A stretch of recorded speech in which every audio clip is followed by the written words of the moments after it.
ఉరవకొండలో ఎన్నికల నిర్వహణ ఏర్పాట్లు పూర్తయ్యాయి. జిల్లా కేంద్రం నుంచి ప్రత్యేక వాహనంలో పోలీస్ సెక్యూరిటీ మధ్య ఈవీఎంలు ఉరవకొండకు చేరుకున్నాయి. ఉరవకొండ ఆర్ఓ కేదన్ గార్గ్ పర్యవేక్షణలో వివిధ రాజకీయ పార్టీల ప్రతినిధుల సమక్షంలో ఈవీఎంలు స్ట్రాంగ్ రూమ్ లో భద్రపరిచారు.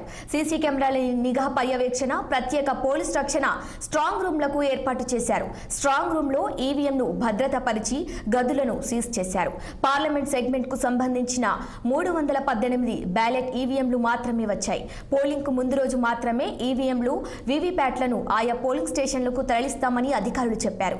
గట్టి పోలీస్ భద్రత, సాంకేతిక నిఘా పర్యవేక్షణలో ఈవీఎం, వీవీప్యాట్లు ఉంటాయన్నారు. 24 గంటలు స్ట్రాంగ్ రూమ్లకు పోలీస్ భద్రత ఏర్పాటు చేశామన్నారు. ఎన్నికలు ప్రశాంతంగా జరిగేందుకు అన్ని రకాల ఏర్పాట్లు పూర్తయ్యాయని వారు తెలిపారు.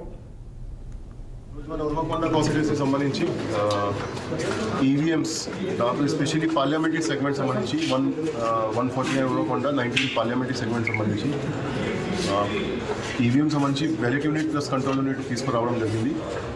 దాంట్లో టోటల్ మనకి 263 పోలింగ్ స్టేషన్ సంబంధించి రిజర్వ్ కలుపుకొని సియూస్ కూడా ఇప్పుడు డీజీటీ వెన్ ద్వారా ఇక్కడ రిసీవ్ చేయడం జరిగింది. So we are verifying the unit. ఇది అంతా ప్రాసెస్ కూడా నిన్న మార్నింగ్ నుంచి అక్కడ స్టార్ట్ అయింది అనంతపూర్లో ఈవీఎం గోడౌన్ నుంచి. సో ఇప్పుడు దాదాపు 6 కాన్స్టిట్యూన్సీ సంబంధించి యూనిట్ కూడా డిస్పాచ్ చేయడం జరిగింది. నాకు ఉరవకొండ కూడా మాకు వచ్చింది. So this process is on going. ఇప్పుడు వీవీప్యాట్ కూడా వస్తాయి.